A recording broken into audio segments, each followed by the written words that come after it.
Senasib Supriyani, guru agama di Muna potensi masuk penjara usai pukul murid pakai sapu lidi.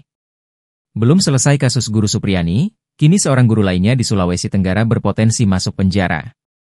Kasusnya sama persis, yakni dilaporkan orang tua murid atas perkara penganiayaan. Curhatan guru pria berinisial A tersebut viral setelah diunggah di akun media sosial dan seiring berjalannya kasus Supriyani yang hingga kini masih belum selesai. Mengutip Surya.co.id, seorang guru agama berinisial A di Kabupaten Muna jadi tersangka kasus dugaan kekerasan ke murid. Ia menceritakan kejadian ini berlangsung pagi hari, ketika para murid diperintahkan bersih-bersih sekolah. Sebelum masuk kelas, ia memerintahkan murid-murid kerja bakti. Saat itu, korban sembunyi di belakang pintu kelas dan tidak ingin kerja bakti. Terkait dugaan pemukulan memakai sapu lidi, menurut A dilakukan secara tak sengaja.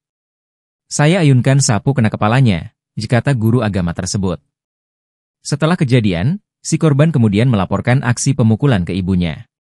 Lalu orang tuanya pun mendatangi sekolah, tetapi tidak bertemu dengan A. Mungkin di situ sakit hatinya kenapa ini masalah tidak diselesaikan. Saya di kelas 6 saat orang tuanya datang, ungkap A. Kasih Humas Polres Muna, Ibda Ahmad, dikonfirmasi menjelaskan dugaan kekerasan A terhadap murid kelas 5 berinisial Mek terjadi di depan pintu ruangan kelas, Jumat, 4 Oktober 2024, lalu. Menurut Ahmad berdasarkan keterangan A, korban tidak ikut kerja bakti.